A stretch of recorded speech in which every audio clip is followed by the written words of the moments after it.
ಸಿದ್ಧಲಿಂಗಪ್ಪ ಶಿಕ್ಷಣ ಸಂಸ್ಥೆಯ ಈ ಅಪರೂಪದ ಕಾರ್ಯಕ್ರಮಕ್ಕೆ ಸಾಕ್ಷೀಭೂತರಾಗಿರ್ತಕ್ಕಂಥ ಎಲ್ಲ ಮಕ್ಕಳೇ, ಶಿಕ್ಷಕ ವರ್ಗದವರೇ, ಆತ್ಮೀಯರು, ಸ್ನೇಹಿತರು, ಧರ್ಮದರ್ಶಿಗಳು, academic director M B Thippeswamy ಅವರೇ, ಈ ಕಾರ್ಯಕ್ರಮದ ರೂವಾರಿಗಳಂತ ಜ್ವಾಲರ ರೋಕಡೆಯವರೇ, ಪೈ ಅವರೇ, ಎಲ್ಲ ವಿಜ್ಞಾನ ವಿಭಾಗದ ಶಿಕ್ಷಕರೇ, ಒಂದಿಷ್ಟು ಏನು ಮಾತಾಡಬೇಕು ಅಂತ ಗೊತ್ತಾಗದಂಥ ಒಂದು ವಿಶೇಷವಾದಂಥ ಕಾರ್ಯಕ್ರಮ ಅಂತ ನಾನಂತ ಭಾವಿಸಿದ್ದೀನಿ. ಇದನ್ನು ಒಂದು ಗ್ರಾಮೀಣ ಮಟ್ಟದ ಶಾಲೆ, ರಾಜ್ಯ ಮಟ್ಟದಲ್ಲಿ ಎಲ್ಲ ವಿಭಾಗಗಳು, ಬೆಂಗಳೂರು, ಕಲಬುರಗಿ, ದಕ್ಷಿಣ ಮತ್ತು ಉತ್ತರ ಎಲ್ಲ ವಿಭಾಗಗಳ ವಿದ್ಯಾರ್ಥಿಗಳೊಂದಿಗೆ ಪೈಪೋಟಿ ನಡೆಸಿ ವಿಜ್ಞಾನದ ರಸಪ್ರಶ್ನೆ ಕಾರ್ಯಕ್ರಮದಲ್ಲಿ ಪ್ರಥಮ ಸ್ಥಾನವನ್ನು ಗಳಿಸಿರತಕ್ಕಂಥದ್ದು ನಮ್ಮ ಶಾಲೆಗೆ ನಿಜವಾಗ್ಲೂ ಕೂಡ ದೊಡ್ಡ ಕಿರೀಟ ಅಂತೇಳಿ ನಾನು ಭಾವಿಸ್ತೇನೆ.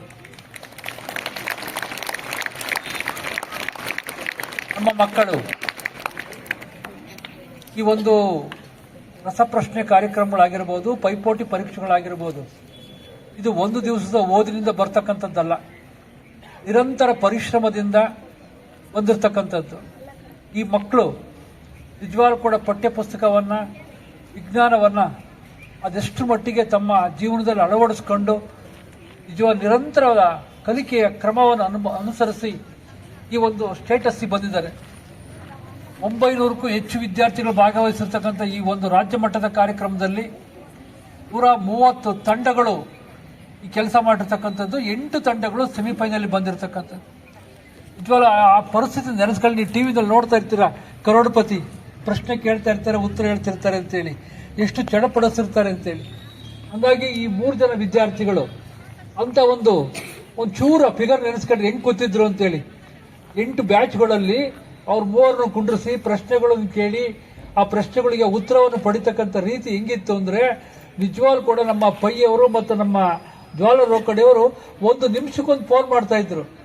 ರೋಮಾಂಚನ ಆಗ್ತಿದೆ, ಅಷ್ಟು ನಮ್ಮ ಮಕ್ಕಳು ಅದೇನು ತನ್ಮಯರಾಗಿದ್ದಾರೆ ಅಂತೇಳಿ. ಅನ್ಇಮ್ಯಾಜಿನಬಲ್. 1 ಲಕ್ಷ ರೂಪಾಯಿ ಕ್ಯಾಶ್ ಪ್ರೈಸ್ ಅಂದರೆ ನಮ್ಮ ನಿಜವಾಗ್ಲೂ ಯೋಚನೆ ಮಾಡಿ ನೀವು, ಅದೆಂಥ ಒಂದು ಸ್ಟ್ರಾಂಗ್ ಪ್ರೈಸನ್ನು ನಮ್ಮ ಮಕ್ಕಳು ಗೆದ್ದಿದ್ದಾರೆ ಅಂತೇಳಿ. ನಿಜವಾಗ್ಲೂ ಕೂಡ ಶ್ಲಾಘನೀಯ ಮಕ್ಕಳ ಸಾಧನೆ, ಅತ್ಯಂತ ಹೆಚ್ಚಿನ ಮಟ್ಟದ ಶ್ಲಾಘನೀಯವಾಗಿ ಇದಾಗಿದ್ದಾರೆ. ನಾನು ಪ್ರಥಮ ಬಾರಿಗೆ ನನ್ನ ಸ್ನೇಹಿತರು ಇದನ್ನು ಆರ್ಗನೈಸ್ ಮಾಡಿದ್ರು. ಅವ್ರು ಕೇಳ್ಕೊಂಡ್ರು, ಸರ್ ನಿಮ್ಮಲ್ಲಿ ನಾವು ಕ್ವಿಜ್ ಆರ್ಗನೈಸ್ ಮಾಡ್ತೀವಿ, ನಿಮ್ಮ ಶಾಲೆ ಬಗ್ಗೆ ತುಂಬ ಒಳ್ಳೆಯ ಹೆಸರಿದೆ, ಕೊಡ್ರಿ ಅಂತೇಳಿ. ಅಲ್ಲಪ್ಪ, ಬೆಂಗಳೂರು ಅಂತಂತ ರಾಜ್ಯ ಮಟ್ಟದ ಶಾಲೆಗಳಲ್ಲಿ ನಮ್ಮದು ಗ್ರಾಮೀಣ ಮಟ್ಟದ ಮಕ್ಕಳ ಶಾಲೆ ಪೈಪೋಟಿ ಮಾಡಲಿಕ್ಕಾಗತ್ತೆ ಅಂತೇಳಿ, ನೋಡಿ ಸರ್ ಪ್ರಯತ್ನ ಮಾಡಿರಿ ಅಂತೇಳಿ ಸ್ವಲ್ಪ ಏನಾದರೂ ಜಾಸ್ತಿ ಮಾತಾಡ್ತಿದ್ದ ನನ್ನ ಸ್ನೇಹಿತ. ಅದೆಲ್ಲ ತಲೆ ತಿಂತಾನೆ ಅಂತೇಳಿ ನಾನೇ ಮಾಡಿದೆ.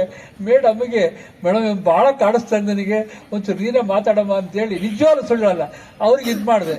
ಬಟ್ ಅವನಿಗೆ ಕನ್ವಿನ್ಸಿಂಗ್ ನೇಚರ್ ಇದೆ, ಬಿಡಲ್ಲ, ಏನಾರ ಮಾಡಿರೋ ಮಾಡಿಸ್ಬೇಕು ಅನ್ನೋ ನೇಚರ್ ಇದೆ. ಹಂಗಾಗಿ ಜ್ವಾಲ ಮೇಡಮ್ನವ್ರು ಬಿಟ್ಟಿಲ್ಲ, ಬೆನ್ನೆತ್ಬಿಟ್ಟಿದ್ದಾರೆ. ಬೆನ್ನತ್ತಿ ಈ ಒಂದು ಸ್ಪರ್ಧೆಗೆ ಅವಕಾಶವನ್ನು ಪಡೆದು ನಿಜವಾಗ್ಲೂ ಕೂಡ ಎಂಥ ಖುಷಿಯಾಗುತ್ತೆ ಅಂದರೆ, ಇವತ್ತು ದಿವಸ ಅವೆಲ್ಲ ವಿದ್ಯಾರ್ಥಿಗಳು ಯೋಚನೆ ಮಾಡಬೇಕು. ನಾವು ಹೇಳ್ತಿರ್ತೀನಿ ಎಲ್ಲರಿಗೂ, ನಿರಂತರ ಕ್ರಿಯೆಯಿಂದ ಮಾತ್ರ ಗಳಿಸ್ಲಿಕ್ಕೆ ಸಾಧ್ಯ ಅಂತೇಳಿ. ಹಂಗಾಗಿ ಎಲ್ಲ ಮಕ್ಕಳು ಕೂಡ ನಿಜವಾಗ್ಲೂ ಕೂಡ ಪಠ್ಯಕ್ರಮಗಳನ್ನು, ಶಿಸ್ತನ್ನು ರೂಢಿಸ್ಕೊಂಡು ಕನಿಷ್ಠ ಗಂಟೆಗಳ ಕಾಲ ಈ ದಿವಸ ಓದೋದ್ರ ಮೂಲಕ, ಒಂದಿಷ್ಟು ಅಳವಡಿಸ್ಕೊಳ್ಳೋದ್ರ ಮೂಲಕ ಜೀವನದ ಕ್ರಮವನ್ನು ನಿರ್ವಹಿಸಿದ್ದೆ ಆದರೆ ಈ ಮಕ್ಕಳ ಥರ ಲಕ್ಷಾಂತರ ಗಟ್ಟಲೆ ಪ್ರೈಸ್ ತಾಡಿ ಇವ್ರನ್ನ ಎಲ್ಲಿ ಹೋಗ್ತಾರೆ ಗೊತ್ತಿಲ್ಲ.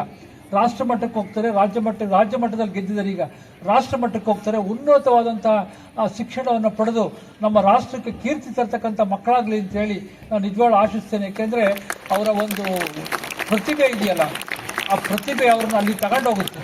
ಅಂಥ ಒಂದು ಶಿಸ್ತು ಮತ್ತು ಸಂಯಮದಿಂದ ಅವ್ರ ಜೀವನ ನಡೆಸಲಿ, ಅವರ ಜೀವನ ನಿಜವಾಗ್ಲೂ ಕೂಡ ಸುಖಕರ ಆಗಲಿ. ಅವರ ಏನು ಈ ಪರೀಕ್ಷೆಯಲ್ಲಿ ಒಂದು ತೇರ್ಗಡೆ ಮಾಡಿದರೆ, ಈ ಒಂದು ಹುಮ್ಮಸ್ಸು ಮತ್ತು ಉರುಪು ಅವರ ಜೀವನದಲ್ಲಿ ಒಂದು ಪ್ರತಿಸ್ಪರ್ಧಿಯ ನೇಚರ್ ಇದೆಯಲ್ಲ, ಅದನ್ನು ಗಳಿಸ್ಕೊಡುತ್ತೆ. ನಿಜವಾಗ್ಲೂ ಕೂಡ ನಮ್ಮ ಶಿಕ್ಷಣ ಸಂಸ್ಥೆ ಸ್ಪೋರ್ಟ್ಸಲ್ಲಿ ರಾಷ್ಟ್ರ ಮಟ್ಟದಲ್ಲಿ ರೆಪ್ರೆಸೆಂಟೇಷನ್ ಮಾಡಿದೆ, ಅನೇಕ ವಿಭಾಗಗಳಲ್ಲಿ ರಾಜ್ಯ ಮಟ್ಟ, ರಾಷ್ಟ್ರ ಮಟ್ಟದಲ್ಲಿ ರಿಪ್ರೆಸೆಂಟ್ ಮಾಡಿದೆ ಮಕ್ಕಳ. ಅಂಥ ಒಂದು ಶಕ್ತಿ ನಿಮ್ಮಲ್ಲಿದೆ. ಅಂಥ ಅಂತರ್ಶಕ್ತಿಯನ್ನು ಬಳಸ್ಕೊಂಡು ಪ್ರತಿದಿನವೂ ಕೂಡ ಕೆಲಸಗಳನ್ನು ಮಾಡುವುದರಿಂದ, ಕಾರ್ಯೋನ್ಮುಖ ಆಗೋದ್ರಿಂದ ನೀವೆಲ್ಲರೂ ಕೂಡ ಈ ಸ್ಥಾನಕ್ಕೆ ಬರಬಹುದು ಅನ್ನೋ ಆಲೋಚನೆಯನ್ನು ನಿಜವಾಗ್ಲೂ ನೀವೆಲ್ಲರೂ ಮಾಡಬೇಕು ಅನ್ನೋ ಒಂದು ಆಶಯನ ವ್ಯಕ್ತಪಡಿಸಿ, ನಮ್ಮ ಶಿಕ್ಷಣ ಸಂಸ್ಥೆ ಎಲ್ಲ ಉಪನ್ಯಾಸಕರು ಮತ್ತು ಶಿಕ್ಷಕರು ನಿಜವಾಗ್ಲೂ ಕೂಡ ಅವರಿಗೆ ಎಷ್ಟು ಕೃತಜ್ಞತನಾಗಿ, ಎಷ್ಟು ಯಾವ ಥರ ಪದಗಳಲ್ಲಿ ಅವ್ರನ್ನ ಹೊಗಳಬೇಕು ಅಂತ ಗೊತ್ತಾಗಲ್ಲ. ಎಲ್ಲರೂ ಕೂಡ ಅತ್ಯಂತ ಶಿಸ್ತುಬದ್ಧವಾಗಿ ಪ್ರಾಮಾಣಿಕವಾಗಿ ಕೆಲಸ ಮಾಡ್ತಿದ್ದಾರೆ.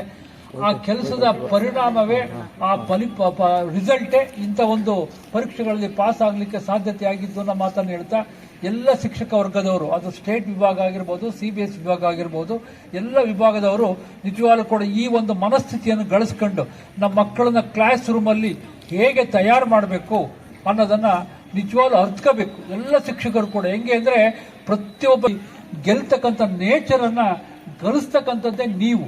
ಆ ಕೆಲಸನ ಅತ್ಯಂತ ಪ್ರಾಮಾಣಿಕವಾಗಿ ಮಾಡಿದ್ರೆ ಇಂಥ ಒಂದು ಸಿಚುಯೇಷನ್ನ, ಇಂಥ ಒಂದು ವಿಶೇಷವಾದ ಸಂದರ್ಭವನ್ನ ಕ್ರಿಯೇಟ್ ಮಾಡಕ್ ಸಾಧ್ಯತೆ ಆಗಿರೋದು ಕಾರಣ ಅಂತ ಹೇಳ್ತಾ, ಈ ಒಂದು ಕ್ರಿಯೇಟ್ ಮಾಡಿದ್ರಲ್ಲ ಇಂಥ ಒಂದು ಸಿಚುಯೇಷನ್ ನಿಜವಾಗ್ಲೂ ಕೂಡ ಇದು ಅದ್ಭುತ ಅಂತ ನನ್ನ ಮನಸ್ಸಿನಲ್ಲಿ. ಯಾಕೆಂದ್ರೆ ಒಂದು ಗ್ರಾಮೀಣ ಮಟ್ಟದ ಶಾಲೆ ಈ ಮಟ್ಟದ ಒಂದು ವಿಭಾಗದ ಸ್ಪರ್ಧೆಗಳಲ್ಲಿ ಭಾಗವಹಿಸಿ ಅತ್ಯಂತ ಶ್ರೇಷ್ಠವಾದಂತಹ ಪ್ರೈಸ್ ಅನ್ನ ಗಳಿಸ್ಕೊಂಡ್ ಬಂದಿರತಕ್ಕಂಥದ್ದು ನಾವೆಲ್ಲರೂ ಕೂಡ ಸಂತೋಷ ತಂದಿದೆ. ಆ ಮಕ್ಕಳುಗಳು ಕೂಡ ಉನ್ನತವಾಗಿ ಬೆಳೀಲಿ ಅಂತ ಆಶಿಸಿ ಈ ಒಂದು ಸಂಸ್ಥೆಯ ಎಲ್ಲ ಶಿಕ್ಷಕರು ಕೂಡ ಎಲ್ಲ ಮಕ್ಕಳನ್ನು ಇದೇ ತರ ತಯಾರು ಮಾಡಿ ಒಬ್ಬೊಬ್ಬರು ಒಂದೊಂದು ವಿಶಿಷ್ಟತೆಯನ್ನ ಮಾಡಬೇಕು, ಒಬ್ಬೊಬ್ಬರಿಗೆ ಒಂದೊಂದು ವಿಶಿಷ್ಟತೆಯನ್ನು ಮಾಡಬೇಕು. ಅಂತ ಶಕ್ತಿಯನ್ನ ಆ ಮಕ್ಕಳ ತೋಳಿಗೆ ಮತ್ತು ಮನಸ್ಸಿಗೆ ಮತ್ತು ತಲೆಗೆ ಕೊಡ್ರಿ ಅನ್ನೋ ಮಾತನ್ನು ಹೇಳಿ ನಾನು 2 ಮಾತು ಮುಗಿಸ್ತೀನಿ. ಜೈ ಹಿಂದ್, ಜೈ ಕರ್ನಾಟಕ.